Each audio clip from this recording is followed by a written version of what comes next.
hablamos de longevidad.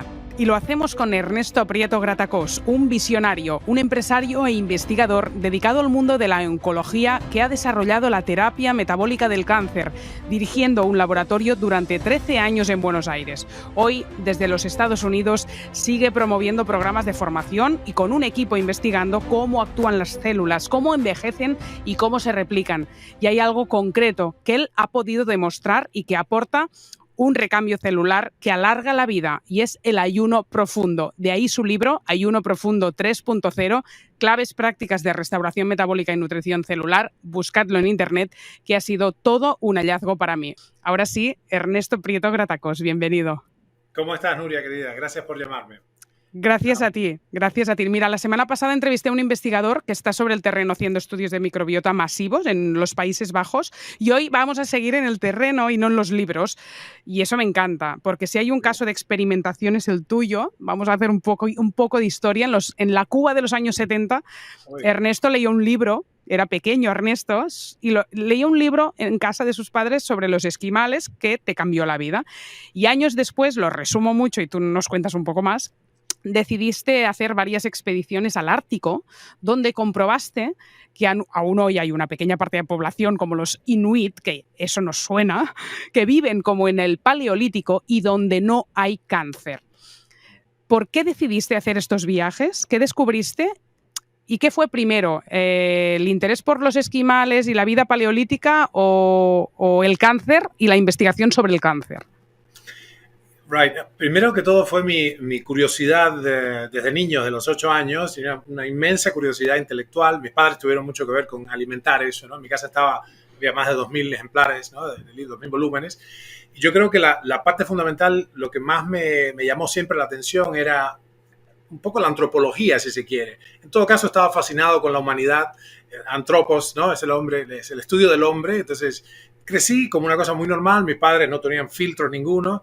Y qué sé yo, antropología estructural de Claude Lévi-Strauss o algunas obras interesantes paralelas a los de esquimales, como Los Conquistadores del Fuego. Creo que se hizo una película que se llamaba La Guerra del Fuego muchos años después. Y en conjunto, todas esas impresiones, desde el arte, desde la literatura, desde la ciencia misma, y en la Cuba de los 60 y los 70, que era inmensamente rica en un montón de cruces culturales. La gente no sabe esto, pero el sincretismo racial y el sincretismo religioso de Cuba está montado sobre una profunda corriente cultural, estaba por lo menos. Ahora se ha deteriorado mucho, como ya todo el mundo sabe, pero en esos años fue brillante lo que nos pasó ahí. Y a la vez, parte de la educación, Nuria, que teníamos en la escuela de ahí, era la escuela al campo. Nos íbamos 6 semanas, alumnos y profesores sin los padres, a trabajar en el campo con los campesinos. Y este contacto con la naturaleza fue brutal para mí. Yo creo que y siempre busqué, desde muy chiquitico quería ser oceanólogo, me puse me sumé a un grupo de espeleólogos experimentales, qué sé yo, y antropólogos experimentales, en una locación que después resultó ser una especie de tesoro para los antropólogos, se llama Río Canímar, en Cuba, todavía está allí. Ese sitio está dando ahora descubrimientos interesantes de la cultura taína, 14.000 años atrás, etc. Todo esto me fue llevando y yo decidí en un momento, cerca de los 19 años, que esencialmente me iba a dedicar a la ciencia y no al arte. Mi madre era arquitecta, mi padre era escritor, pero dije, no, yo tengo que buscar maestros para el conocimiento objetivo. Y como son las cosas, encontré extraordinarios maestros y decidí hacerlo por mi cuenta. Decidí hacerlo, no me satisfacía ninguna carrera en particular, así que dije, bueno, voy a ser interdisciplinario, polymath, y me dediqué a un montón de cosas por vía independiente, hasta que pude armar mi propio laboratorio de investigación, autofinanciado, y bueno, con eso hemos estado los últimos 30 años trabajando. ¿Y la terapia metabólica del cáncer en qué momento llega? ¿Y en qué momento llega que tú sumes en tu historial 80.000 mediciones de glucemias en los esquimales? O sea, ¿cómo pasa todo esto? Sí, no solo esquimales, todas las etnias que pudimos ver, incluso desde el espectro completo de mediciones, son mucho más. Yo dejé de medir pH a los 78.000 mediciones, porque la cetosis fisiológica es... cuando las personas educadas en el ambiente médico ortodoxo escuchan cetosis, lo completan con cetoacidosis, ¿no? Entonces yo le indiqué a mi equipo de médicos y enfermeras y bioquímicos, dejen de medir en personas en cetosis, concretamente pacientes portadores de tumores o problemas neurológicos o problemas serios degenerativos de otro tipo, metabólicos y tal, les dije, dejen de medir el pH porque está 7.4 más menos 0.02. Es decir, no hay acidosis en la cetosis fisiológica. La franca cetosis, Nuria, me refiero con 4, 5, 6 milimoles por litro de cetonas y una glucemia que puede ser entre 40 y 70. Cuando se arriba a ella por vía de la restricción calórica, nunca hay acidosis, en mi estimación. Y esto es un espectro desde superatletas hasta cazadores del Ártico, pasando por todo el espectro humano de circunstancias. Así que es un hecho tranquilo. Los médicos pueden calmarse con esta herramienta formidable que es el ayuno profundo, porque la cetosis las cetonas son inocentes. ¿Okay? La acidosis proviene del diabético descompensado, que sí puede tener mucha cetonemia, porque es el único recurso del cuerpo, pero tiene glucemias de 450 miligramos por decilitro, y esto es lo que induce, por varios desbalances electrolíticos y de otro tipo, la profunda acidosis que es incompatible con la vida. Pero bueno, vale, una cosa es 400 diabético, pero la otra es la normalidad de hoy, que son 100, que nos lleva también al mismo sitio, ¿no? Entiendo, totalmente, o sea, mal. Más despacio, pero en esa dirección. Vale. A mí me gustaría entender exactamente por qué la evolución humana ha sido tan poco lista en el sentido de adaptarse a los tiempos modernos y que tú y muchos de tus alumnos y seguidores nos digáis que tenemos que vivir como los ancestros porque es la única fórmula de sobrevivir. Es decir, hay mucha gente más ortodoxa que dice, bueno, a ver, no tenemos que vivir todo el día como el paleolítico, no tiene ningún sentido, me da igual si no estaban adaptados a no sé qué cereal, a no sé qué tal, porque al final pues la vida hoy, a 2021, es distinta. Pero, claro, pero es así, o sea, tendríamos que vivir como nuestros ancestros. Nosotros, el fenotipo que ahora tenemos, la resultante biológica de nuestro genoma, la interacción de nuestro genoma, lo que tú ves delante de ti ahora, lo que vemos en nosotros, lo que yo veo delante de mí es la resultante biológica de la interacción entre el genoma y el medio ambiente. Bueno, hay una cuestión muy concreta acá. Nosotros tuvimos 70 millones de años para terminar de construir lo que hoy es Homo sapiens sapiens y apenas 150 años de la sociedad postindustrial. Nuestro genoma es esencialmente el mismo. Digamos, no ha habido grandes cambios, no ha habido cambios ninguno en el fondo, si se quiere, y esto a cuenta de que por qué debemos vivir de alguna manera en concordancia, en sincronía con quienes éramos. Y aquí está el asunto, lo que en la segunda parte, es la primera parte, ¿no? Es ¿por qué no nos hemos adaptado? Porque no ha habido tiempo. Y además porque, y esto es fundamental en la biología evolutiva, porque las adaptaciones que esencialmente necesitaríamente son irrelevantes para la especie. Nosotros podemos perfectamente, acá hay, qué sé yo, 3 de cada 4 personas son obesas. Aquí hay una fracción de la población en Estados Unidos morbidamente obesa, ¿no? Morbidly obese. Y eso es irrelevante, se pueden reproducir perfectamente. Hombres y mujeres con profundos deterioros metabólicos se pueden reproducir perfectamente.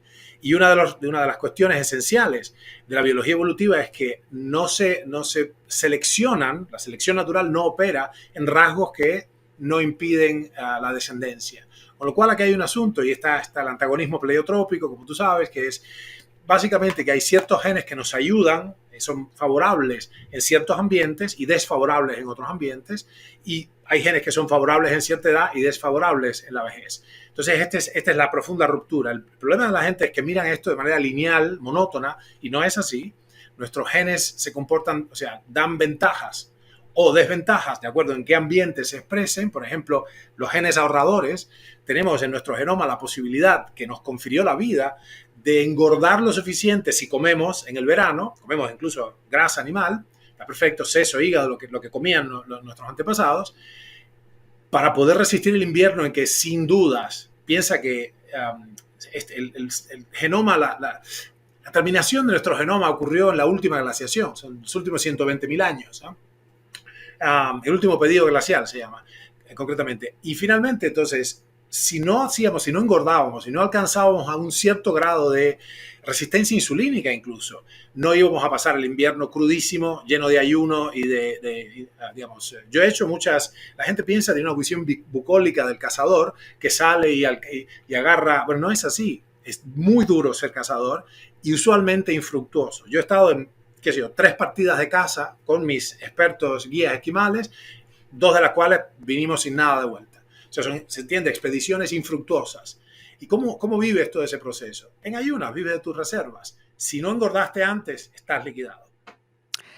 O sea, cuando hay comida, comer y no con restricción calórica. Y cuando hay hambruna, no comer nada. Con lo cual, ni sostienes la teoría que hemos escuchado toda la vida, que la restricción calórica es clave para la longevidad y que tenemos que hacer como los japoneses, que se quedaban con el estómago un 70% de su capacidad. Y esto ha sido un mantra, ¿no? De reduce calorías y te irá bien. Y el otro es que los ayunos que se están promoviendo son de 16 horas y para ti es absolutamente insuficiente porque estás hablando de hambrunas largas. Para la primera parte, realmente ese mantra que hemos escuchado, ese axioma de la biogerontología, que la restricción calórica es profundamente eficaz en prolongar la vida. Esto es un hecho en todas las especies testeadas. Mi laboratorio ha hecho de 20 años atrás, de hecho, experimentos de restricción calórica en cobayos, Cavia porcellus, ¿no? El conejillo de Indias, y efectivamente en todas las especies testeadas, la restricción calórica es profundamente eficaz. Ahora el asunto es, Nuria, cuantitativo, ¿entiendes? ¿Cuánta restricción calórica? Esa es la gran diferencia. Hablan de restricción calórica, bueno, ok, no me como el postre. No. La restricción calórica que ha probado ser eficaz en el entorno experimental es de 1/3 de las calorías totales. Que el grupo de control come, supongamos que una especie en particular come 200 calorías por día, ¿no? Una especie experimental. Un animal de laboratorio. Fantástico. Yo necesito entonces cortar verdaderamente un tercio de la dieta del grupo experimental intervenido para obtener resultados, incluso a veces más. En ciertas especies unicelulares esto está muy claro. En los anélidos, por ejemplo, la mosca de la fruta, estas intervenciones de restricción calórica estricta, profunda, dan hasta un incremento del doble o el triple de la longevidad máxima. ¿Okay? O sea, es tremendo. Pero por lo que dices tiene que ser contundente. Y ya me estoy imaginando pasar de 1.500 calorías a 1.000 y qué desgracia. ¡Qué hambre! No es bueno para vivir. O sea, no es una vida vivible. No merece la pena vivir así. Porque lo que pasa es, y es una muy interesante pregunta y muy inteligente pregunta, Nuria. Te agradezco que la hagas porque esto está ausente. La gente no pasa sin pena ni gloria por esos axiomas y no comprende, no cuantifica. Bueno, he aquí la cuestión. La restricción calórica moderada crónica, es decir, sacar 1/3 de los alimentos, que por cierto, menos de 1/3 no funciona. Experimentalmente menos de 1/3 no funciona. O sea, restricciones calóricas ligeras son mejores que comer desaforadamente, pero solo nos alcanza a llevar hasta la longevidad promedio, o sea, la expectativa promedio de vida. ¿Okay? Lo que estamos hablando acá es cómo pasar olímpicamente para una cosa que es más cercana al límite de Hayflick, a nuestra capacidad genómica, que son 120 años. De lo cual, por supuesto, ha habido algunos ejemplos, ¿no? Después hablaremos de las zonas azules y de la cuestión de ahí, que hay un poco de ilusiones cognitivas al respecto también. Se está desdibujando ese efecto porque hay unas instancias ahí del siglo XX, específicas del siglo XX, y geográficas específicas de esas zonas, como Vilcabamba, donde yo he estado, sacando sangre a la gente, pobrecitos, que explican primero, por qué algunas personas parecen vivir un poco más y segundo, por qué se está deteriorando ese efecto. Se están volviendo pálidas las zonas azules, más celestes hasta blancas. Volviendo al asunto, entonces, el elemento fundamental acá es cuantificar qué monto de restricción calórica es efectivo. En otras palabras, cómo podemos replicar los hallazgos experimentales, formidables hallazgos experimentales de prolongación de la longevidad máxima en humanos. Yo digo in homo, ¿no? Bueno, entonces esto requiere algún sistema que sea vivible. La restricción moderada crónica setea el energostato, el set point, y uno baja crónicamente, tiene siempre las tiroides bajas, siempre frío, siempre arrastra los pies, la libido por el piso, los huesos frágiles. Eso no es manera de vivir. ¿Okay? En cambio, lo que hemos encontrado es que el mejor, y testeamos mucho, esto me costó 30 y pico de años de ensayo y error, lo que hemos encontrado es que las restricciones totales, abruptas, back to back, unas de otras, para los humanos sería unas 70 jornadas, desde la segunda mitad de la vida, unas 70 jornadas de ayuno absoluto por año, combinadas en clusters, en paquetes de más de 4 días. ¿Okay? En mi caso, en mi fórmula particular, son 12 ayunos de 6 días por año, ¿no? A veces hago uno de 3 y después otro de 10, pero serían paquetes así. La razón de esto es porque... Para mí es igual de duro que pasar de No, es 1500 una calorías a maravilla. 1000. En este momento estoy en mi cuarto día de ayuno, Lo trabajando sé, 16 horas por día. pero bueno, para ti será más sencillo, ¿no? Estás Yo, preparada para claro, eso. es que además tú, estoy seguro, eso es seguro, pero es que además estás hablando de llegar a los 120 años. Mucha gente que nos esté escuchando puede pensar, bueno, es que yo no quiero ser eterno, es que a mí ya me va bien vivir hasta los 80. Es decir, tú estás como en una situación de revertir enfermedades muy profundas y graves, que esto lo tenemos que hablar también, o de querer vivir hasta los 120 años, que en los dos casos no sé si es la voluntad de la población general, eso solo para saberlo. Es decir, a mí me dices, vas a vivir 120 años, pero tienes que estar 6 días sin comer y te digo, pues Ernesto, ¿sabes qué?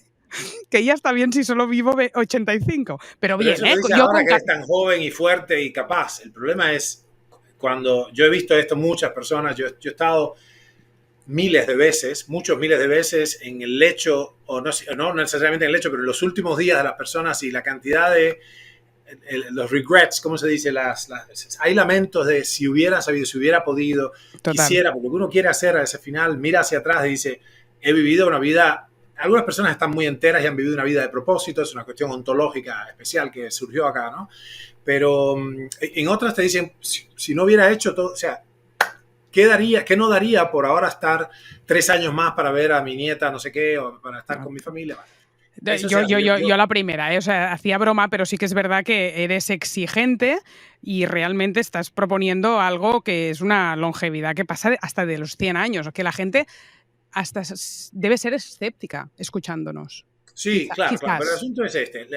Para un hombre de ciencias no hay mucho, ¿viste? No hay mucho cortapisas con esto. Yo solo puedo hacer el claim de que la restricción calórica profunda es intensamente regenerativa y impacta el cuerpo si yo puedo replicar los experimentos. O sea, uno de los requerimientos de la ciencia es que los experimentos sean replicables.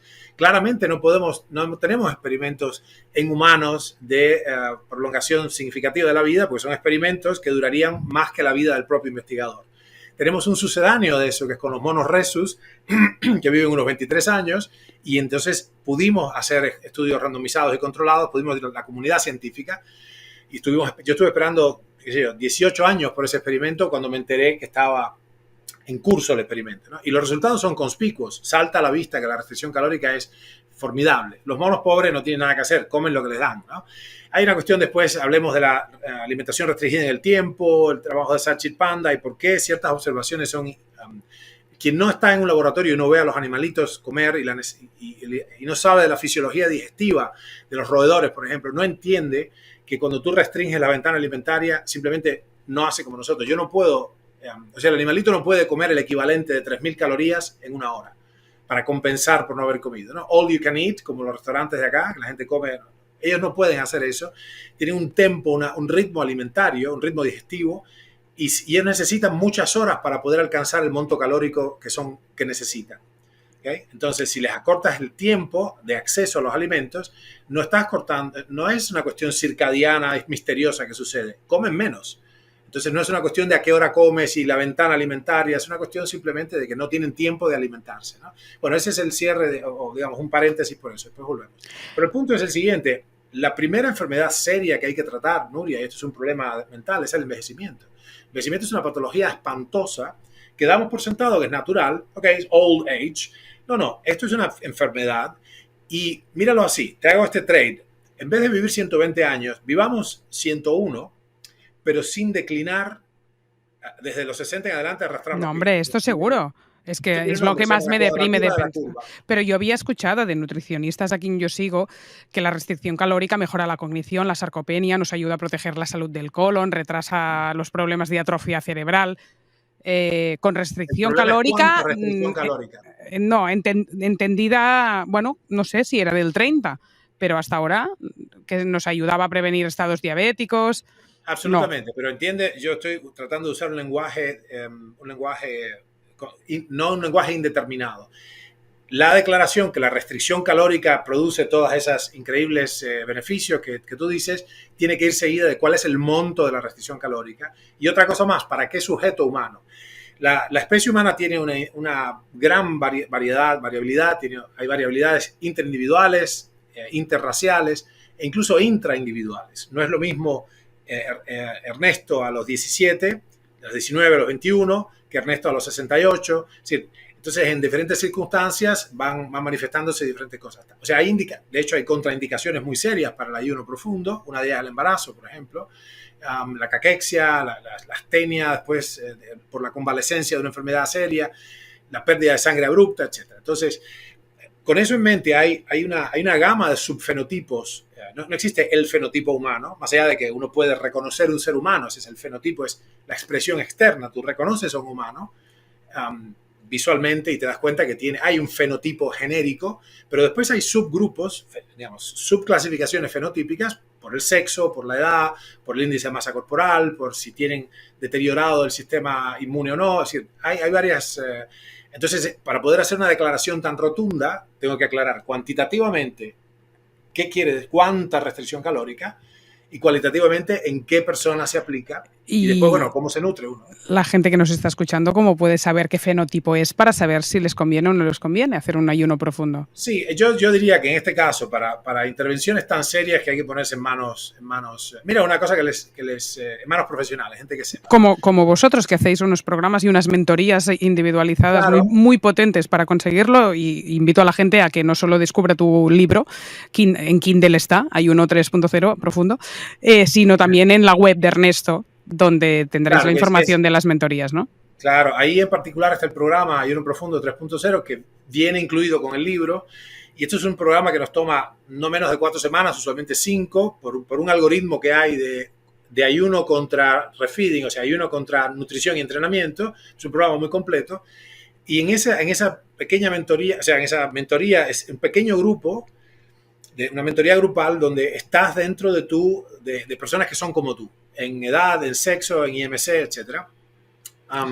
Para que entonces, realmente es increíble, a mí me encanta ese espacio, lo disfruto mucho, que estoy ocupado, pero le dedico con mucha cariño y energía esa atención, porque ahí es increíble el proceso de aprendizaje y descubrimiento, y realmente es profundamente transformativo. Gente que tiene diabetes tipo 2 hace años y no logra solucionarlo, hipertensión medicada, que no pasa nada. Es decir, todo esto es la regeneración que se produce en el curso de unas pocas semanas a veces es sencillamente impactante, ¿no?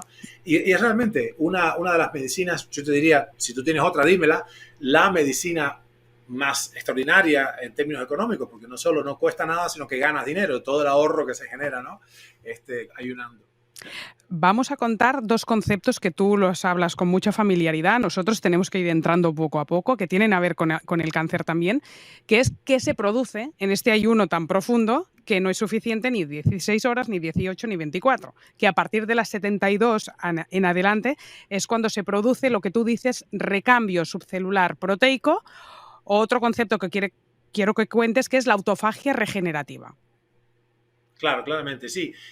La razón por la que llegamos hasta acá como especie, pero esto es un mecanismo ancestral, es mucho más antiguo que el surgimiento de los vertebrados, es la posibilidad de los organismos a nivel ya celular de usar las estructuras gastadas y viejas internas en tiempos de carestía. En otras palabras, cuando hay vacas flacas, cuando hay hambruna, cuando el organismo unicelular o multicelular pierde el acceso a los nutrientes, el recurso que tiene es virarse hacia adentro y comerse a sí mismo. Esto es la autofagia.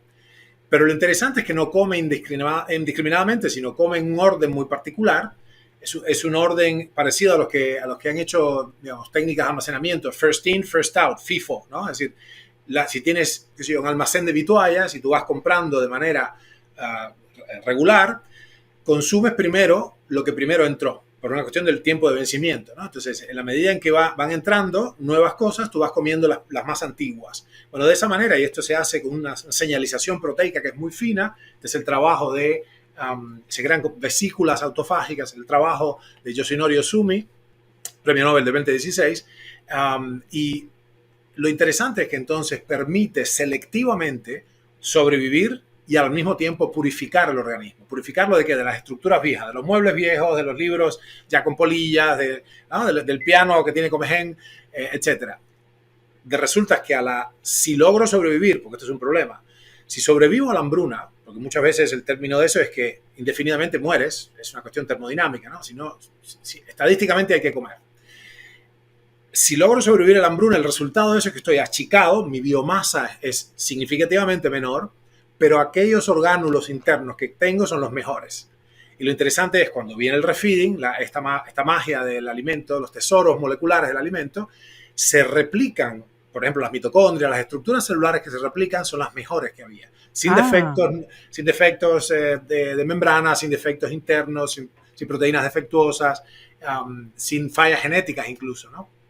Y esto es muy claro con la cadena respiratoria. Esa es la primera cuestión. La otra cuestión es, el organismo es celoso de sus calorías. Y esto hay que entenderlo, es una cuestión, el organismo está siempre en modo de supervivencia. Y cuando no estoy en modo de supervivencia, porque estoy inundado de nutrientes, está en modo de reproducción. Entonces, las células, los tejidos entienden muy bien esto. De hecho, apagan los mecanismos genéticos, esto es, de la reproducción, y cuando no hay nutrientes, bajan. Como habrán comprobado muchas chicas de tu audiencia, donde por mucha restricción calórica crónica se les suspende la menstruación. El organismo sensa, este no es un buen ambiente para reproducirnos. En ayunos profundos, pero no en ayunos leves, se produce una quiescencia.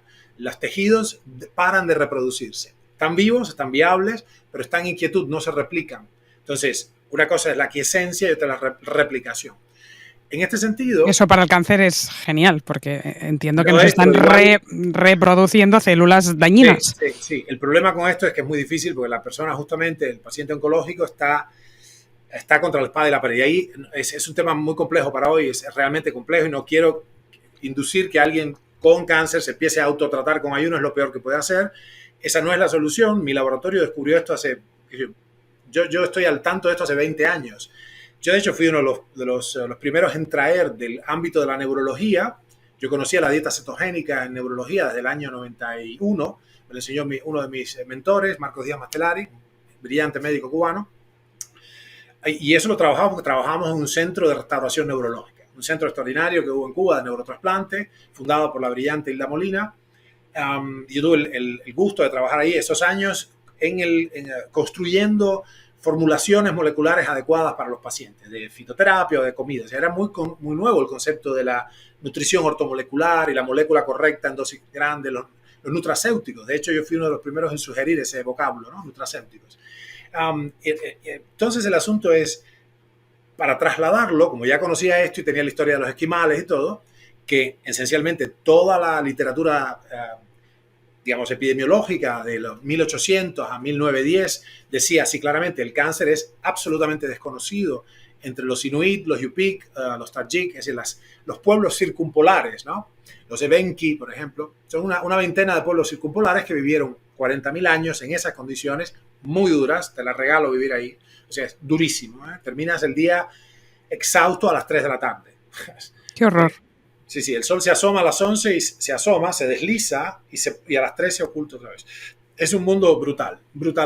Bueno, con esto en mente, lo que hay que entender es que el estado de quiescencia, cuando tú estás en ayuno profundo, las células solo les queda quedarse quietas, gastar lo menos posible. De hecho, comprobamos en un ayuno hoy yo tenía, por ejemplo, 4 minutos de tiempo de apnea en reposo. No reposo, basal. Y mi apnea hoy día está en más o menos 2,5, con mucho esfuerzo 3. Eso hubo una cierta merma de 20 años atrás, ¿no? Por eso les digo, el envejecimiento es una enfermedad, ¿ok? Y hay que correr a levantar esa curva. En gerontología le decimos a ganar una tremenda vitalidad y en vez de vivir 80, vivir 97, le llamamos squaring the curve, la cuadratura de la curva, ¿no? Entonces, esa curva de deterioro la haces un cuadrado, ¿no? Como esta ventana que estoy viendo aquí delante mío. Bueno, entonces, el rollo con esto es, si yo estoy en quiescencia, si no hay replicación, ¿qué no estoy teniendo? Erosión telomérica. O sea, mis telómeros, como las células no se replican, el ADN no se replica, mis telómeros permanecen igual de incólumes, ¿no? Entonces, si esto prolonga, empuja la vida útil de la máquina, ¿ok? Y esto se conoce como el límite de Hayflick, o sea, ¿cuál es el límite a la vida humana? El límite técnico por ahora es el número de replicaciones celulares. Y ese número de replicaciones es fijo para cada especie.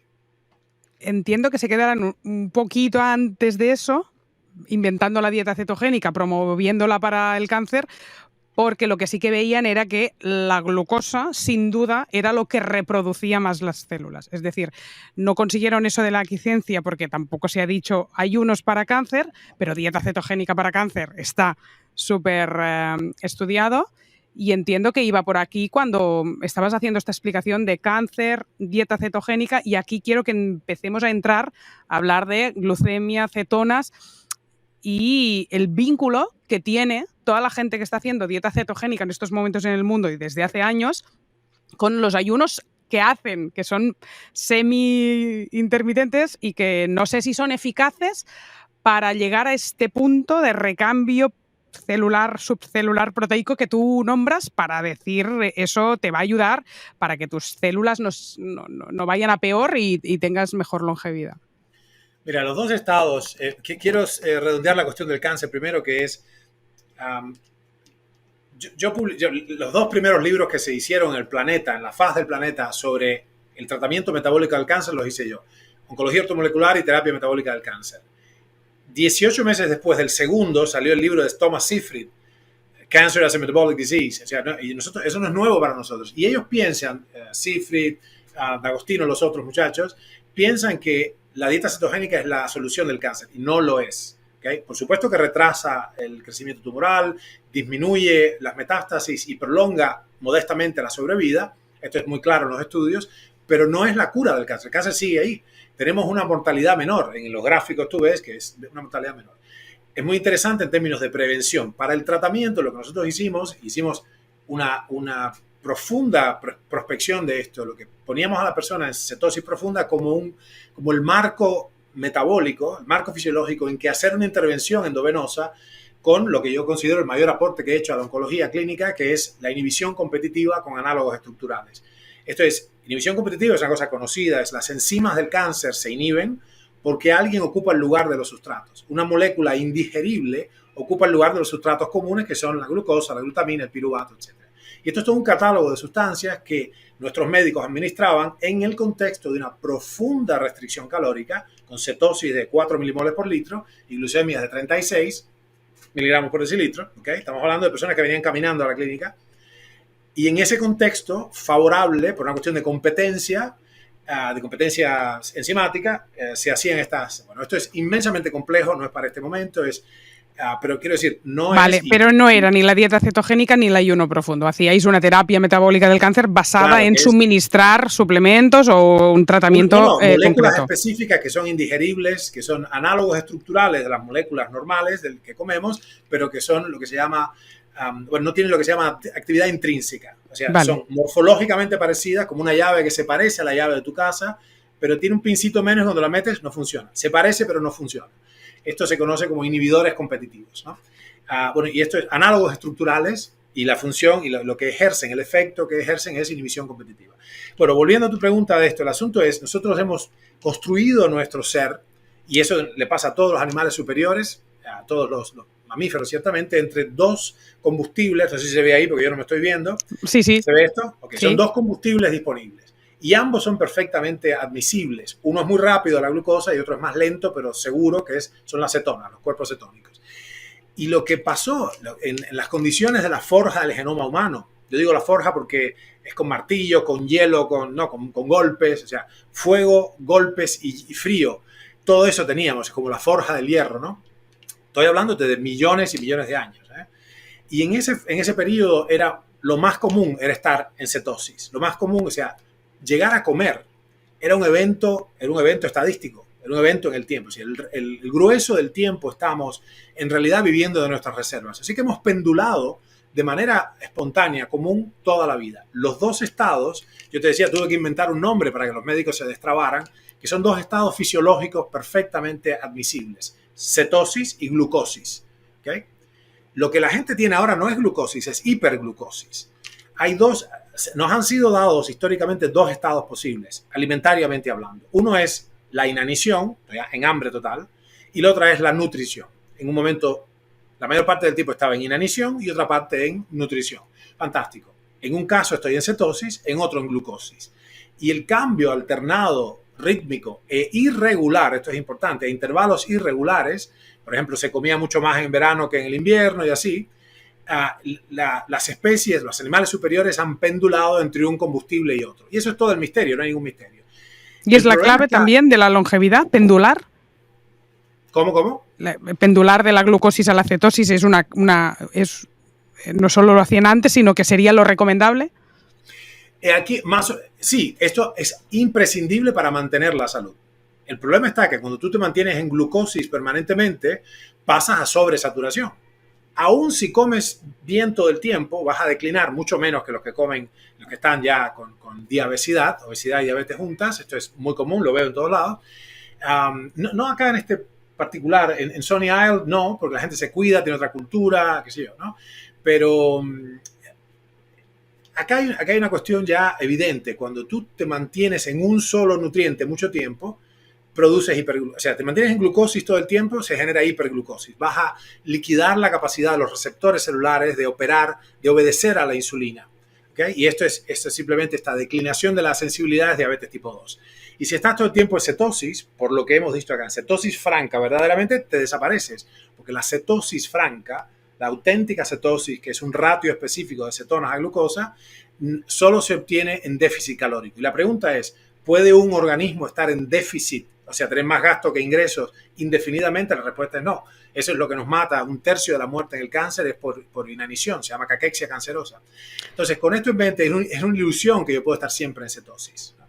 Vale, pero no es lo que hace la mayoría de la gente. ¿En qué se está equivocando la mayoría de la gente que está haciendo dieta cetogénica y que mide cómo mide las cetonas y la glucemia? Lo primero es un problema semántico. Lo que ellos llaman, lo que el grueso de la población interesada en esto llama dieta cetogénica, no es cetogénica, no produce cetonas en sangre, cetonemia estoy hablando. La cetonuria, que es lo que ellos miden, que es muy fácil, mides las tiritas en orina, lo que mide son metabolitos terminales de la excreción. Nosotros tenemos 0.1 milimoles en promedio la especie humana, urbana, 0.1 milimoles por litro de cetonas, y eso tiene una excreción en definitiva. O sea, no es, la cetonemia nunca es cero y la glucemia nunca es cero. Yo he hecho ayunos de 21 días seguidos y me estabilicé en 63 miligramos por decilitro de glucosa, con glucemias tan bajas como 36 miligramos por decilitro, pero nunca es cero. ¿Por qué es esto, Nuria? Nuestro hígado, en los adultos con una función hepática indemne, ¿okay? Los adultos moderadamente sanos, con el hígado que funciona completamente, puede estar enfermo de otra cosa. Hay un proceso que es la gluconeogénesis, ¿okay? La síntesis de nuevo de glucosa a partir de sustratos ya lipídicos. Nunca va a caer la glucosa a cero. Las pocas veces que yo he detectado en personas en el entorno clínico que veo, mi trabajo es la data de laboratorio. Yo cuando he visto glucemias de 0, por ejemplo, o 2 miligramos por decilitro, llamo a los médicos, es una persona terminal que tiene, sin falla hepática, sin enzimas hepáticas elevadas, tiene lo que llama una claudicación gluconeogénica. Esto es para los médicos, la gente profesionales que te sigue. Sí, yo me estoy perdiendo hace un rato, es decir... Ok, sorry, no importa. No. Es que me mencionaste el cáncer y me despiertas un montón de cosas que no... No. Borremos eso, no importa. Era más que nada entender qué estamos haciendo mal cuando pretendemos entrar en cetosis y medir de la manera que estamos midiendo. Porque yo tengo la sensación que tú sabes más cosas y no vamos bien encaminados. No, está claro. El asunto es, mira, la primera cosa es declarar para alivio de todos que cualquier avance hacia un modo cualquiera de restricción calórica ya es muchísimo mejor que comer desaforadamente. Vale, guay. O sea, que todo el mundo está teniendo beneficio con eso. Bien. Pero la otra cosa es cuán sustentable es. Estamos haciendo mal un par de cosas. El primero es semántico, no entendemos los términos que estamos usando. Medimos cetonuria en vez de cetonemia, llamamos cetogénica una dieta que es no glucogénica, que no impide que suba, lo que impide que suba la glucemia a 180, pero que te mantiene en torno a 90, de todas maneras. El otro punto es, estamos midiendo con las herramientas equivocadas. Hay plataformas que fueron creadas con otro, no quiero mencionar nombres ni marcas. Hay plataformas que tienen un grado de error muy alto para medir las cetonas. Si el margen de incertidumbre, lo que se llama el margen de error o grado de incertidumbre es muy alto, pero estoy hablando de que sobreestiman la cetonemia por 20 veces, que te dictan 20 veces más de lo que tienes. Y bueno, una cosa entonces es medir la cetonuria en vez de la cetonemia, y segundo, medir la cetonemia mal. En tu libro lo cuentas muy bien con gráficos y cálculos muy precisos. Sí, bueno, es ahí, sin pizarra estoy medio mal, tengo unas pocas anotaciones. La conclusión es que mucha más gente se piensa que está haciendo dieta cetogénica y que está en cetosis de la que es, por dos términos, porque no han entendido que han reducido mucho la ingesta de hidratos de carbono, pero no suficiente para pendular hacia la cetosis, aunque crean que sí. Y la otra es que estos aparatos con lo que miden, pues están no están muy bien ajustados. Sí, pero Entonces, la solución... hay un punto ahí, perdón, Nuria, que quiero decirte, que es que hay un aspecto cuantitativo que ellos no tienen en cuenta. O sea, el low carb, high fat es una maravilla, gracias a Dios, porque es el reverso de lo contrario, ¿no? Es no fat, high carbs. Entonces, ya sabemos el resultado de eso. Tenemos la prueba en millones y millones, cientos de millones de personas, decenas de años. Bueno, el punto es este. Aún una dieta, o sea, lo que ellos llaman cetogénico es una dieta sin carbohidratos. Somos hecho dietas absolutas, ¿ok? Sí, absolutamente sin carbohidratos. 3 partes de grasa, 1 parte de proteína, ¿ok? Así. Esto estoy hablando de miles y miles de personas, de sujetos, pacientes o no. Si no hay restricción calórica, porque esto no es restricción calórica, esto es una reubicación cualitativa de los nutrientes. Saco los carbohidratos, pero tengo el mismo monto calórico.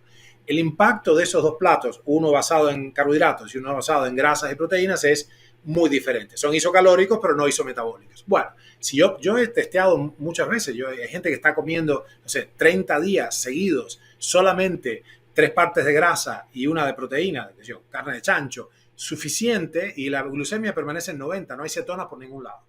O sea, por eso todo el mundo lo hace con ayuno, porque ven que es más eficaz. Claro, es que no es que es más eficaz, es lo único eficaz. Vale, entonces pero no lo hacen igualmente bien, porque para ti tiene que haber un ayuno profundo. Y un ayuno profundo, y a eso vamos, no son ni 12, ni 14, ni 16, ni 18, ni 24. Son días y días y días. Sin comer. Sin comer, claro. Nada. Ni un zumo verde, ¿eh? No, todo lo contrario. En función de qué recuerda, Nuria, somos sistemas termodinámicos abiertos. Entonces, en función de cuál es mi gasto calórico, cuál es la temperatura ambiental y cuál es la tasa metabólica basal que yo tenía al momento de iniciar el ayuno, y también qué comí en la última comida, la gente dice, no quiero meterme ahí, pues no tienen ni idea ni cuándo empieza el ayuno. Si yo empieza el ayuno cuando dejé de comer. No, estás lleno de comida, estás digiriendo 6 horas más. Bueno, ahí debería empezar el ayuno, ¿no? La ventana de inanición. Pero el punto es este. Yo te digo nuevamente, para satisfacción de la audiencia, cualquier avance en esa dirección es mejor. One meal a day, qué sé yo, alternate day fasting, ese es uno de los mejores en realidad. El punto es este, donde tú haces estas restricciones moderadas, crónicamente, monótonamente, de manera regular, el organismo setea para abajo. Y entonces nunca pones en jaque verdaderamente a las reservas. La autofagia regenerativa, esto ya no tiene que ver con el equilibrio si estamos en cetosis o en glucosis. Esto no tiene que ver con esto.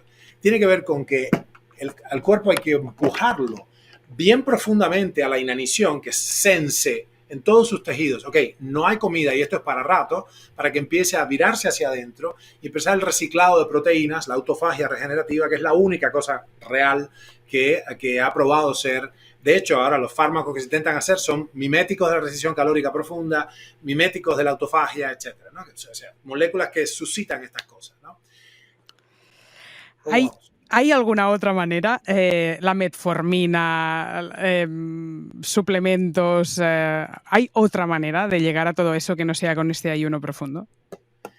La verdad es que en el estado actual de la técnica, el state of the art, no. Digamos, todo el que te diga otra cosa está directamente vendiendo cosas, ¿no? Vendiendo sustancias. Yo te aseguro, no tengo ningún metejón con ninguna industria. Yo soy independiente y permaneceré independiente, Dios permita, hasta mi último suspiro. Y esto implica no estoy con ninguna institución universitaria, con ningún journal, más allá de que tengo muchos papers publicados en journals, pero no estoy afiliado con ellos, y ciertamente con ninguna empresa que genera ni fármacos, ni aparatos, ni nada. Y uso muchos aparatos, algunos buenos, otros menos, pero el asunto es, por ahora, en el estado actual, no hay tal cosa. Volviendo al tema que tú decías sobre, por Dios, tengo que ayunar 6 días por mes, a perpetuidad a partir de los 40, no es así, porque lo que sí va a pasar es que yo creo que en el curso de unos 12 o 17 años más como mucho, el ritmo de innovación científico-técnica es tan grande, Nuria, la innovación disruptiva es tan grande, nosotros somos uno de los contribuyentes a esa innovación disruptiva, que van a surgir cosas, inexorablemente van a surgir cosas que van a permitir obtener los mismos resultados con mucho menos sacrificio y dolor, ¿no? ¿En serio? Mientras tanto, yo voy a tratar de medir mi estado interno. Así que esto es muy importante. Quisiera que me repitieras la pregunta anterior porque No, otras claves, tipo el ejercicio intenso, la metformina, la terapia del frío. Ok, bien. Empecemos con uno, la metformina. Nosotros, esencialmente esto fue descubierto con la rapamicina. Esto se descubrió en la isla de Pascua. Nosotros estamos justamente armando una expedición nueva, el nuevo documental. ¿Tuviste nuestro documental? Sí, podéis buscar el documental de Ernesto con los esquimales en las expediciones del Ártico y lo tenéis en YouTube, sí. Bien, bueno, esto se descubrió en la isla de Pascua, específicamente Rapa Nui, y entonces el nombre que decidió dársele a esta sustancia, que es una planta, bueno, ahora estoy así, perdón, no sé si lo ves ahí, 3 algo milimoles por litro. Sube un poquito a las dos pantallas. Ok, ahí. Vamos a contarlo, vamos a acabar de contar el tema de la medición, venga. 72 miligramos por decilitro y 3.3 milimoles por litro. Okay. Los esquimales estaban a 63, ¿verdad? ¿Me dijiste? No, la media de los esquimales. La media. A veces, claro, quiere decir, a veces tienen 60. La media, es importante que la audiencia entienda, 63 miligramos por decilitro es la media capturada por nuestro laboratorio de una población sustancial de cazadores y recolectores, de varias etnias. Había chinos, blancos, negros, esquimales, todo. Lo hicimos así para tener variabilidad, ¿no? Todos sujetos al mismo estilo de carnicrudívoro. Los esquimales sobrevivían porque comían crudos los órganos. Si los cocinan, se mueren de escorbuto en 3 meses. ¿Okay? Porque la vitamina C es termolábil, con lo cual allá va. Ellos no tienen ninguna verdura, 0 verdura. Por cierto, pequeño paréntesis, su microbiota intestinal es maravillosa. ¿Okay? Comprobado. La cuestión, y no comen una sola lechuga hace 40.000 años. O sea que ya, pero yo no voy a comer músculo todo el día y crudo. Claro, no, pero músculo no. Ellos no comían músculo precisamente. El músculo, qué bueno que lo diga, esto es comida de perros. Los Inuk soy yo. Tú y yo, Inuk 2. Inuit son todos los humanos. Inuit quiere decir los humanos. O sea, humanos, muchos humanos. Bien, los Inuit debemos comer las partes buenas, el seso, los ojos, el hígado, las ventrechas, la que sea. El músculo es comida de perro de trineo.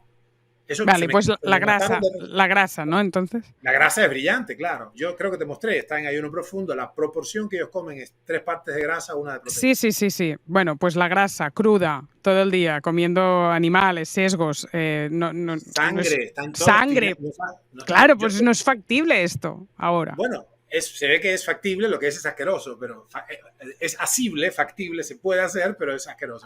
Es decir, que tiene la microbiota muy bien comiendo sangre, con lo cual no podemos compararlo con una fibra prebiótica y probiótica que nos dé un plato variado de hortalizas. Lo que sea, totalmente. Pero tú entiendes, Nuria, por qué lo planteo. Estamos atrapados en la narrativa de lo que creemos saber. Eso es una trampa semántica. Yo trabajo mucho con entrenamiento semántico. De hecho, paso por el túnel del entrenamiento semántico a todos mis colaboradores porque están atrapados en el lenguaje y en la investigación eso es un problema. Se te queman todos los papeles cuando tú encuentras que hay todo un grupo que son importantes, porque ellos poblaron toda América del Norte, que nuestros padres originales tienen una microbiota perfecta y no comen una sola pedazo de fibra. Ya sé que esto es un poco caótico, pero hago un paréntesis, necesito saberlo. Cuando tú comes y no estás en ayuno profundo, ¿qué comes, Ernesto?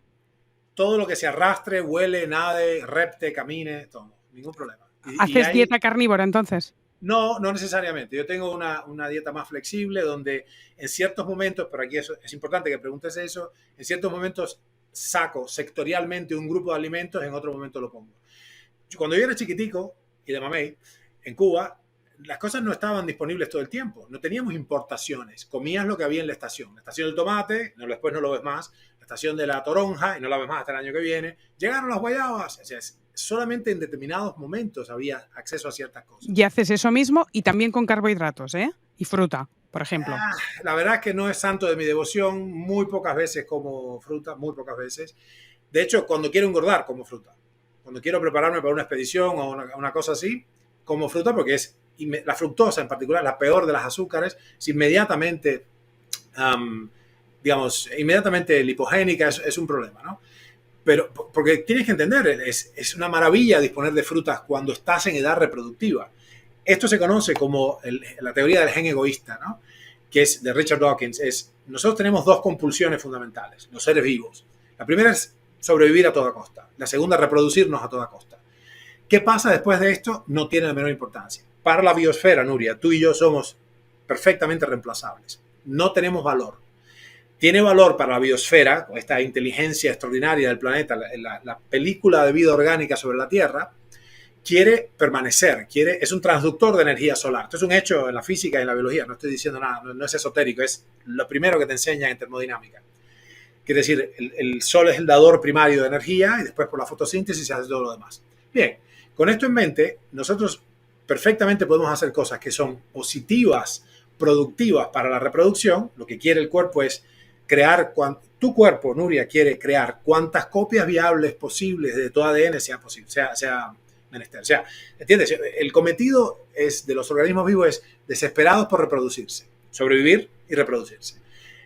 Pero si nosotros hacemos unos pasos atrás y decimos, ok, ya me reproduje o estoy bien con eso o ya está, no me interesa seguir reproduciendo copias de mí, ahora quiero permanecer lúcido, fuerte, digamos, lozano, etcétera, capaz, bueno, ahí tengo un problema, estoy lidiando contra cierta batería de genes que tienen un antagonismo, o sea, cierta batería de genes que en esa edad y para esos propósitos no me son favorables. Así que hay que hacer algunas ingenierías. Volviendo al tema, entonces yo como aquellas cosas que voy sintiendo, estoy muy conectado con lo que necesito internamente y voy sintiendo lo que debo hacer. Mayoritariamente son las partes buenas de los animalitos y de las plantas. Las plantas tienen partes buenas también, ¿no? ¿Cuáles son las partes buenas de las plantas? Bueno, digamos, hay una fracción de minerales y oligoelementos y de vitaminas que están en las plantas y algunas cosas no descritas, algunos bioflavonoides, catequinas, algunas sustancias pobremente descritas aún, fascinantes porque es una farmacopea increíble. Digamos, tenemos unos 40 nutrientes esenciales, entre vitaminas, aminoácidos, etc. Y de estos hay quizás 40.000 sustancias pobremente descritas. Son todas familias de bioflavonoides, todos. ¿Pero hablamos del perejil o de algo muy raro que te encuentras en la selva? Sí, que están en el patio de tu casa, del perejil, del romerillo, ¿cómo se llama? Del culantrillo de pozo, que decían en Cuba, el cilantro, los pimientos, los morones, las aceitunas, etcétera. Pero ya, mira, ya es interesante la doctrina corriente de la dieta no glucogénica o low carb, high fat, porque te saca de encima, primero los ácidos grasos poliinsaturados, estos completamente baratos, son aceite basura, profundamente insulinogénicos, profundamente perturbadores para las membranas celulares, la peroxidación lipídica te da acá en la frente, es un desastre alimentario, aceite de maíz, girasol, soja, maní, etc. Mucho cuidado hay que tener con aceite de oliva porque se oxida de mirarlo, ¿okay? Y la gente estoy viendo que cocinan con aceite de oliva. De hecho, hay una tienda supuestamente natural, un restaurante donde fuimos ahora con mi familia y decía como una gran cosa, un gran cartel, cocinamos estrictamente solamente con aceite de oliva. Porque nos han dicho que el virgen extra es el que aguanta más el calor. No. Aparte del aceite de coco. Corazón, yo he testeado esto muchísimo. El punto de humo del aceite de oliva es más bajo que las personas bajas. No. Se quema de mirarlo. O sea, las aminas heterocíclicas, los hidrocarburos aromáticos polinucleares te dan acá. O sea, pero encima el aceite, mientras mejor es el aceite de oliva, más frágil es. Porque tiene hasta clorofila, por eso es medio verdoso. Se oxida con la luz. Entonces hay dos cosas. Una cosa es comprar una botella chiquita, ni bien la abres, la usas toda, la guardas en el refrigerador para bajar la tasa de intercambios. Volvemos a la metformina, Ernesto, que hemos pasado por tus mediciones, que estabas a 70 y pico, aunque hace 4 días que estás sin comer, y tenías, me parece que has dicho 3.3 de cetonas, que para nosotros sería la bomba, y ahora teníamos que hacer como algún cálculo antes de ir a la metformina que tú haces por 18, que yo quiero que cuentes. Claro. Si yo tengo, claro, la fórmula, en realidad yo veo, hay una cosa por ahí que es un ratio equivocado. Lo que hay que entender es que se trata de un balance de sustratos energéticos. Los dos disponibles son cetona y glucosa, fantástico. ¿En qué proporción están uno con otro? Es un error poner la glucosa arriba y las cetonas abajo. Es al revés, exactamente al revés. Te estoy hablando de decenas de miles de tests. Y entonces en este asunto es la fórmula es cetonas por 18 sobre glucosa. Entonces yo voy a decir 3.3, si lo ves acá, 3.3 por 18, con esto estoy convirtiendo de milimoles por litro a miligramos por decilitro, y eso me da 59,4. O sea, tengo 59,4 miligramos por decilitro de cetonas. Entonces, con una cetonemia de 59, give or take, dividido por una glucemia de 73, creo que era, ¿no? Sí. Eso me da 0.8, o sea, es un ratio cetónico de 0.8. Franca cetosis fisiológica. Por arriba de 0.4 ya estamos en cetosis. ¿Okay? Y esto es importante porque algunas personas se desalientan cuando tienen una glucemia de, qué sé yo, 82, pero puede ser que estén en cetosis si la cetonemia es de 3 milimoles, 4 milimoles por litro. ¿Okay?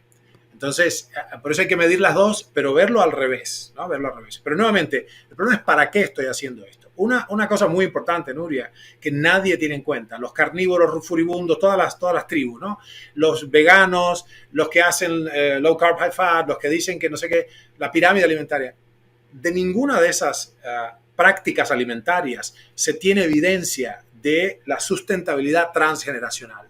Y esto es muy importante, el efecto transgeneracional de la dieta, en otras palabras, saber que una dieta es sustentable para el vigor, la inteligencia y la reproducción a lo largo de múltiples generaciones humanas, eso puede tomar 600 años, es la clave para decir esto sirve, esto funciona. Por eso yo tengo tanto feeling con lo que han hecho los pueblos, los cazadores y recolectores, los pueblos del Ártico y otros pueblos que llevan comiendo lo mismo en Bulgaria, en Vilcabamba, etcétera, muchos siglos, porque ahí hay prueba del efecto transgeneracional de la dieta. Como te digo, es una dieta que te permite prosperar como cultura, reproducirte como individuo, tener inteligencia y básicamente, digamos, no morir de enfermedades infecciosas o lo que fuera. Es decir, es mucho. Pero cómo se llama, y esta dieta que ha perdurado y que está corroborada, ¿cómo se llama? ¿O a qué se parece? ¿A la cetogénica o no? No, aquí hay un asunto. Nuevamente, la conversación vuelve a caer al carácter cualitativo de la dieta. Pero el punto es otro. No importa qué dieta hacen los animales de laboratorio. Lo importante es el ayuno. Claro, la restricción calórica profunda, claro. Vuelto a eso, entonces, ya resolvimos la parte cuantitativa. La parte cualitativa es qué como cuando como. Por supuesto que no estoy haciendo ningún favor al cuerpo comiendo una dieta glucogénica cuando me toca comer porque la densidad nutricional es muy baja. Frente a eso, alguna gente lo que hace es, bueno, voy a ayunar, voy a comer lo que quiera cuando como, ayuno como un animal y después tomo suplementos para resolver eso. Bueno, esto no es una buena práctica, en mi opinión, porque psicológicamente es errónea.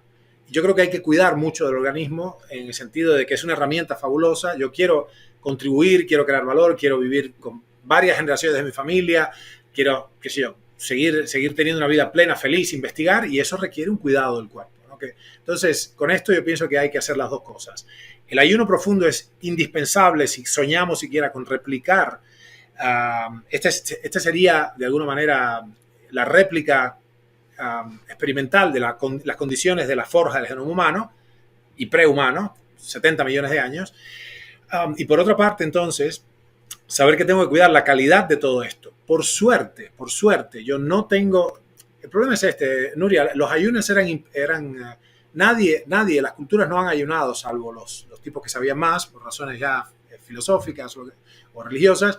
La gente no ayuna si no tiene obligación. Yeah. Nos pasó a despecho de son ayunos involuntarios, con lo cual hay muchísima angustia, qué sé yo. Si yo tengo la capacidad, digamos, si yo puedo, ¿cómo se dice?, la solvencia de diseñar mis ayunos y dejar de comer aunque tengo la alacena llena, es un mundo de diferencia. O sea, necesitamos mucho menos y podemos cuidar, la máquina sufre mucho menos en ayunos profundos, controlados, diseñados, voluntarios. ¿Right?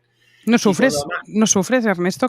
Porque entiendo que tú lo haces una vez cada 2 meses. Antes has dicho que lo que has comprobado por laboratorio es 70 jornadas menos de 365 días, que como lo haces con paquetes, es que cada 2 meses estás haciendo ayunos de una semana. O más, ¿no? En realidad, cada 60 días son 12 días. En realidad son paquetes para pasar el glucógeno. Idealmente serían paquetes de 12 días. ¿Okay? Serían 6 paquetes de 12 días. ¡Wow! Pero hago al revés, hago 12 paquetes de 6 para no ser disruptivo, porque además no me gusta dejar de entrenar en el medio, mucho tiempo no me encanta. Yo hago la dosis mínima de ejercicio, la dosis mínima efectiva de ejercicio, para mantener mi estructura. Pasarme de eso va a requerir que como más o me desapareceré, y como sabes, eso es lo contrario de la restricción calórica. Les dejo a tu audiencia una última reflexión. Antes de esto, lo que la experimentación dice, la biogerontología dice, es que de 365 días del año tenemos que ayunar el 33%. Entonces, esto es nada menos que 120 días sin comer, ¿no? Lo cual es fatal. O comer un tercio todas las veces, lo cual es insostenible, es una porquería.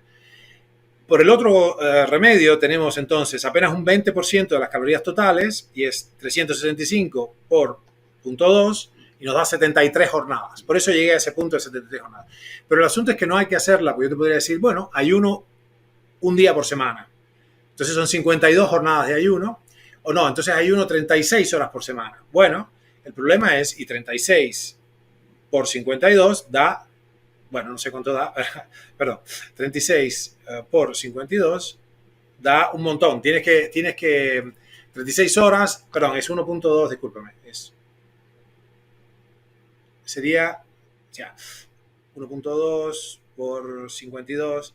Sí, estás como en 80 jornadas. O sea, para yo hacer, y tú dices, bueno, es más ayuno, Sí. pero es aquí que ayunar 80 jornadas con un poquito de ayuno cada semana no tiene el resultado porque en particular a las 4, 5 semanas, 8 semanas de hacerlo ya bajaste todo. El set point bajó.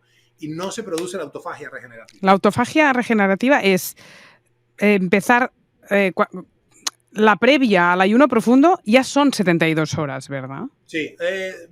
Porque antes has dicho 6 horas hasta que se nos vacíe el estómago, pero yo sé que tú cuentas que antes de empezar el ayuno ya tienes que venir de estar 72 horas sin comer. Claro, no, es así. El inicio de mi ayuno, la hora cero, el momento cero del ayuno es cuando me da hambre otra vez, o por lo menos a las 6 horas de haber comido por última vez. Y ahí empiezo a contar primer día, segundo día, etcétera. Para la gente que no tiene flexibilidad metabólica, que nunca ha visitado el ayuno, que tiene un grado de resistencia insulínica, les toma tanto como 72 horas enteras realmente meterse en cetosis. Es decir, un ratio de cetona a glucosa mayor a 0.4. Bueno, en tal caso, ahí empieza -1, -2, -3, -4. O sea, los ayunos que cuentan en términos de profundo reciclado proteico subcelular son los ayunos a partir de la entrada en cetosis. Como yo digo, más allá de la reserva de glucógeno, ¿no? Glucógeno siendo el almacén de glucosa hepático y muscular de rápida, el dinero de bolsillo, digamos, el dinero de bolsillo, ¿no? Y no la reserva profunda bancaria, que ya saben cómo es. Así que bueno, esa es la cosa. Yo creo que hay que una de las cosas que yo le quiero dejar a tu audiencia como visión es, no se desesperen, pero empiecen a estudiar más sistemáticamente estos elementos, porque primero hay ilusiones cognitivas, segundo hay errores semánticos, y tercero no están instrumentando correctamente el proceso, ¿no? Así que bueno, es una cosa... Como dura lo que me da la gana el podcast, vamos a terminar con la metformina preguntándote por la terapia del frío, así muy rápido. Y vamos a hablar muy rápido, si puedes, también de las Blue Zones y del estrés y la longevidad, pero así como cuatro cositas. Dale, perfecto. Manténme, por favor, porque yo vuelo, manténme... No, yo creo que está encantada la gente de escucharte, así que sin problema. Está bien. Bueno, con respecto a la metformina, es una de un grupo de sustancias, se conoce como biguanidas. Nosotros fuimos uno de los primeros, nuestro grupo, mi laboratorio fue uno de los primeros que alzó la voz 20 años atrás, de que la literatura científica me estaba diciendo que los diabéticos que usaban hipoglucemiante y no otros, se morían menos de cáncer. Bueno, acá había una cosa interesante, es decir, había un efecto protector del cáncer. La pregunta siempre rondó, bueno, ¿cuán rápido podemos hacer esta intervención en sujetos sanos para otros digamos, por el control de dianas moleculares como el mTOR, la MPK, etc. Esto es ese hot topic, ¿no? en biogerontología en este momento. Nosotros empezamos usando otra que se llama fenformina, 70 veces más poderosa, pero salió del mercado porque producía, bueno, la gente que no cambiaba su estilo de vida, los diabéticos, les producía bajones muy grandes y todo. Bueno, muy poderosa.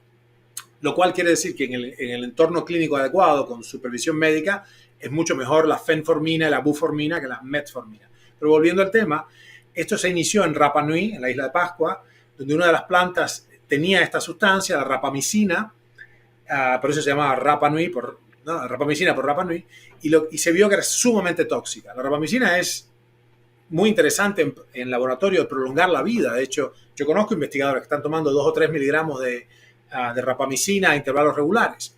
Yo creo que es incorrecto porque no es el abordaje correcto, porque es muy fácil la barrera, digamos, la ventana terapéutica es muy estrecha y la toxicidad está a la vuelta de la esquina. De hecho, esta droga, que resulta ser una droga antifúngica muy importante, se ha usado en el cáncer con resultados desastrosos para los individuos que lo usaron, porque es in vitro es eficiente, eficaz, pero in vivo destruye a los sujetos, ¿no? Inomo, ¿no? Pero el asunto entonces es quedó abierta la ventana a análogos. ¿Te acuerdas que hablamos de los análogos estructurales? Bueno, la metformina, que viene de una planta, se llama ruda cabruna, es un análogo estructural, es un rapálogo, es un análogo estructural de la rapamicina. En todo caso, tiene la misma diana terapéutica que es el mTOR. mTOR, para la audiencia, seguro que saben, es diana mecanística de la rapamicina en los mamíferos, ¿no? Entonces, la cuestión es si esa es la llave que abre el cofre de la sobrevida. Bueno, resulta que sí, es por ahí, pero estos son sustancias, complejos moleculares, son sensores que lo que sensan es, ¿cuál es el estatus nutricional del organismo? ¿Para qué hacer todo esto y complicarnos cuando la metformina se sabe que produce un grado de deterioro mitocondrial, se disminuye la respiración celular en las células que están sanas e inocentes? Tiene un grado de esto. Mira que yo he usado mucho esto en el entorno clínico, sé de lo que estoy hablando. Y el punto es, si hay una estrategia absolutamente gratuita, totalmente inocua y profundamente 10, 100 veces más eficaz que todos los rapálogos juntos, que es el ayuno, ¿por qué no usar esta vía, no? Bueno, eso con respecto a la metformina, ya dirá, hay experimentos en curso para la longevidad. De hecho, hay estudios acá aprobados por la FDA que van a tardar un tiempo en dar frutos sobre el uso de las biguanidas como grupo general, metformina entre ellas, en la longevidad de especies animales, ya veremos, ¿no? Ese es un punto. Por ahora pienso que le gana el ayuno por 6 cuerpos. ¿Terapia del frío? Bien, yo lo considero como una cuestión, digamos, la crioterapia en general, que es muy interesante. Yo estuve expuesto a eso desde niño porque en Cuba había muchos técnicos soviéticos, científicos, técnicos, ingenieros. Yo vivía en el barrio soviético, en Miramar, en la Puntilla se llamaba el barrio, donde estaban todos los científicos y colaboradores soviéticos, que eran varios miles, y mi barrio estaba lleno de eso, íbamos a la misma tienda, etc. Por eso sé de ellos que habían los hombres morsa. Esto no es nada nuevo. Yo he visto desde hace décadas, desde niño sabía que esto era así, y ellos me enseñaron a bañarnos en la piscina en invierno, que los cubanos, viste, se quedaban afuera, porque no hay piscinas climatizadas en Cuba. Bueno, eso fue muy interesante. Pero para mí debe ser considerado de manera general dentro del paquete de estímulos horméticos, y hay muchos. Yo he escrito sobre la hormesis mucho. De hecho, en el libro hay una, no me acuerdo ya en cuál de los libros, porque ya tuve 3 este año, ya publiqué 3 este año. En uno de los 2 últimos está un texto que lo pueden encontrar en mi blog, que se llama Las 1000 caras de la hormesis. ¿Por qué es esto? Yo prefiero, en vez de entronizar el veneno de abejas, o a la sauna, o a la crioterapia, o a la respiración yógica, como, viste, la octava maravilla, decir, esto es un conjunto de intervenciones posibles, todas las cuales operan pasan por el mismo ojo de la aguja, que son una agresión controlada al cuerpo que no me mata, por lo tanto me hace más fuerte. Así como el deporte, ¿no? Como el ejercicio, claro, el ejercicio intenso. Pero aquí viene un problema. ¿Cuál es el objeto? Y esto es muy importante que lo hayas traído. ¿Cuál es el objeto del entrenamiento? ¿Cuál es el objeto de la agresión hormética? Yo quiero convertirme en una máquina extraordinaria. Ahora me crucé ahora abajo a las 6:30 de la mañana, venía a hacer mis ejercicios, me crucé con un peleador que yo conozco de la UFC, de ligas menores, pero el tipo es una máquina mortal. Lo miré, hicimos esto, fist bump, y el tipo es una máquina mortal. Todos sabemos que hacer ejercicio de más, el ejercicio fabrica una máquina asesina y acorta la vida. ¿Okay? Entonces, el ejercicio es una forma de medicina, Nuria, es extraordinario. De hecho, mi mujer ha liderado más de 20 años el espacio de ejercicio isométrico, entrenamiento fisiorrespiratorio para pacientes con patologías graves. Es una forma de medicina, pero se tiene que tomar en cucharita la medicina, no en cubos, ¿viste? Te bañas en medicina, te fastidias. Entonces, teniendo ese en cuenta, ¿cuál es el propósito de mi entrenamiento? Si el entrenamiento es un estímulo hormético, ¿qué yo quiero? ¿Quiero convertirme en una máquina mortal, le hace un superatleta, o quiero ponerme en condiciones suficientes, pero no excederme para operar y tener una vida fabulosa, disfrutar, etcétera, ¿no? Si es esa la respuesta, la segunda, que yo creo que lo queremos, excepto los enfermos por practicar deporte, pues estamos ahí la mayoría, yo te voy a pedir cuál es esa cucharita en cuanto a dosis que deberíamos hacer. ¿Es cada día? ¿No es cada día? Lo estaba esperando. Depende, depende de cuánto hayas ido. Yo soy partidario de ir en ciertas etapas y nuevamente hay fenotipos. No es lo mismo Nuria, que es joven, o Ernesto, que es viejo. Entonces, Nuria, que es mujer, Ernesto, que es hombre. Entonces ahí hay que ver cada cosa. Yo creo que si uno tiene que elegir, en principio es un entrenamiento que no te deje exhausto. Yo creo que hay que comprobarlo, empezar a medir nuevamente. Viste que una vez más está la cuestión, el ejercicio es bueno, fantástico. Vamos a hacer todo el ejercicio del mundo. Vamos a quemar 3.000 calorías, con lo cual me quedo a decir, bueno, tengo que comer más, porque si no me desaparezco. Y eso es lo opuesto de la restricción calórica, que es comer y comer y comer. Entonces, eso es lo que estoy haciendo. Yo creo que en este caso habría que priorizar ejercicios de fuerza, ¿okay? Ejercicios de fuerza, en particular las mujeres, pero todo, hombres y mujeres, pero la única manera de no tener sarcopenia y osteopenia y que no haya declinación endocrina y todo es ese. Es el entrenamiento, yo diría, fuerte, pero ahí hay que escucharse. Es imposible decir de antemano, no te puedo decir, no sé quién es tu audiencia, no sé qué grado de fitness tiene, qué edad tiene, qué sexo tiene, si hay lesiones subyacentes y cuál es su parte más débil. Entonces, yo creo que en ese caso hay que buscar un profesional que nos diga, bueno, que me evalúe, nuevamente cuantifique. Lo que pasa es que la gente no cuantifica. Y fíjate el error. Nosotros hacemos declaraciones generales, rotundas, tal cosa es así, tal cosa es buena. Sí, o sea, cuantificamos acerca de algo, sin calificar nada. ¿Qué sujeto va a hacerlo? ¿Cuál es su situación actual? ¿Cuáles son las diferencias, que son enormes, la individualidad bioquímica del sujeto, su subjetividad, y en particular, qué cantidad cuál es la dosis de esa intervención, ¿no? Me viene perfecto para la última pregunta. ¿Qué tenían en común en esas Blue Zones aquellos viejecitos que en el mismo pueblo, pero con características individuales distintas, que todos sobrepasaban los 100 años? ¿Y qué quedó de aquello hoy? Que se dice que aún hay 5 o 6 Blue Zones, una en Loma Linda, California, otra en Costa Rica, otra en Córcega. ¿Qué ha quedado de eso? Claro. Bueno, la primera de las cosas es que hay que leer entre líneas con lo de las Blue Zones.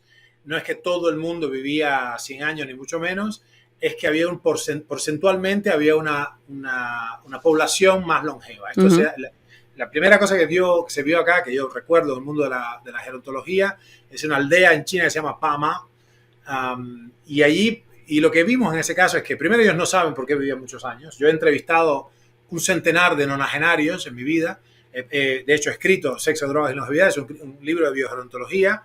Bioregeneración es otro. O sea, yo me he dedicado a este espacio de la longevidad radical, y hay varias cuestiones. Lo que yo creo que pasó ahí es hay un artefacto estadístico. Estas son personas que, por vivir en zonas muy aisladas, tuvieron esa quietud que dan los pueblitos, evitaron la conscripción, o sea, no fueron a la guerra, pero pasaron hambre. Pasaron hambre en la guerra del 14, en la crisis del 30, son globales, y en la Segunda Guerra Mundial, la guerra del 40.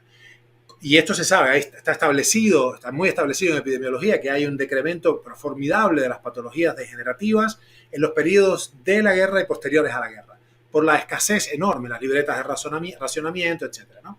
Entonces, esto es muy evidente, pero muy evidente. Yo he estado en Vilcabamba tomando tests y haciendo tests, quiero decir. Vilcabamba es una de las zonas azules, uno de estos pueblos con supuestamente muchos longevos. Una de las cosas que no vi fueron gimnasios, te digo. Ninguna de esta gente hace ejercicio, ni mucho menos, nada de eso. Trabajan lo mínimo indispensable y usualmente hacen labores que los mantienen activos, pero no ves gente musculosa, ni la cola así, ni nada de eso. Six-pack no vi ninguno con abdominales marcados, etcétera, etcétera, ¿no? Pero hay escaleras en alguna Blue Zone, ¿no? Bueno, en Córcega sí, los pueblitos de Córcega son unos 230 pueblos, yo estuve en 2, de hecho viví en uno un tiempo largo, está en el documental. No hay calles planas, las calles son escaleras, con lo cual ellos hacen ejercicio, fuman, toman vino, comen pan, ¿ok? De hecho, Vivi es uno de los ancianitos que seguimos, se llama Vivi, Vivi con las dos veces con B.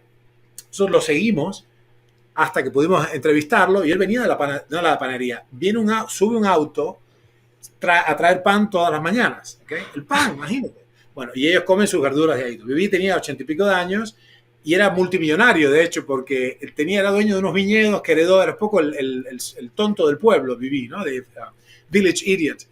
Y Viví valía como 16 billones de euros porque tenía unos viñedos que los tenía ahí, era una tierra invaluable, ¿viste? En el medio de Córcega.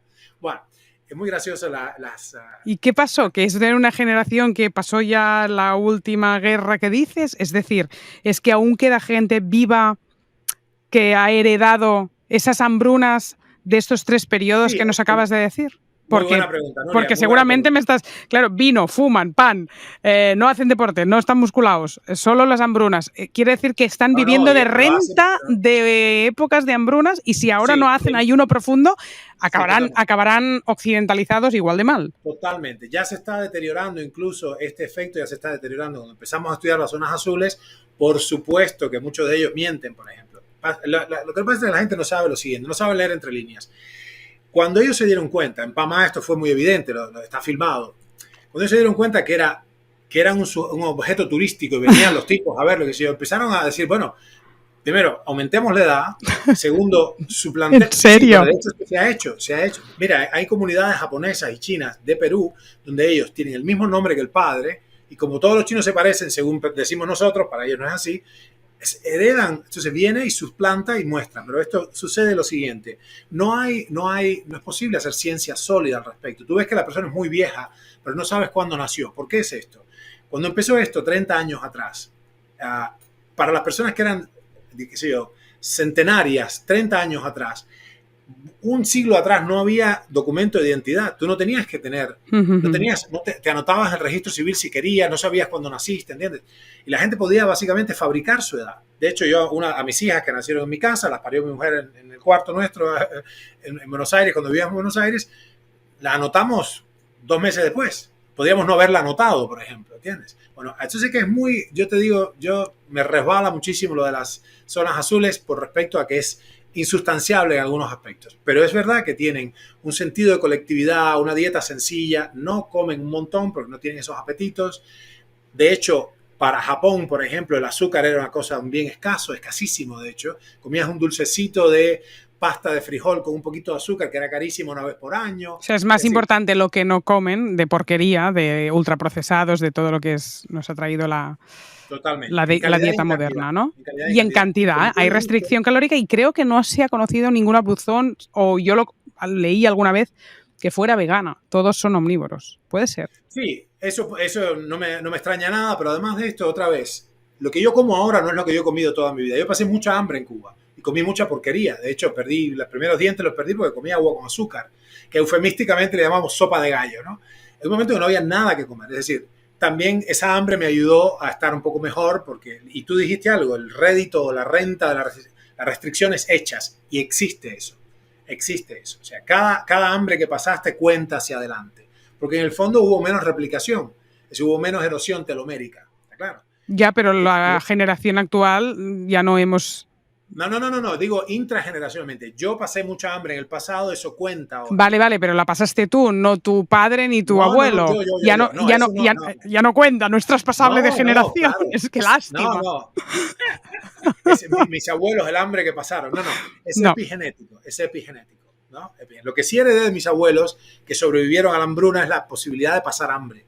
Y esto es lo que hace que todos tengamos este set genético que se dispara cuando le das la señal correcta, que es la autofagia regenerativa, el reciclado de proteínas subcelulares. Con este mensaje terminamos. Ernesto Prieto Gratacós dice que todos tenemos esa capacidad de ayunar durante muchos días y que seguramente hay que entrenar al cuerpo, pero que la capacidad la tenemos y podemos si nos lo proponemos. Y hoy hemos entendido cómo puede ser esta longevidad saludable con una clave muy barata, muy concreta, y por el camino hemos aprendido un montón de cosas. Espero que no sea la última vez que pasas por este podcast y que estamos pues en contacto, Ernesto, porque ha sido un placer descubrirte, de verdad. Gracias. El mío es un honor, créame, porque además te quiero agradecer porque esto me ayuda a ejecutar la meta de mi existencia y es un honor para mí hacerlo, así que cuantas veces quieras estaremos hablando.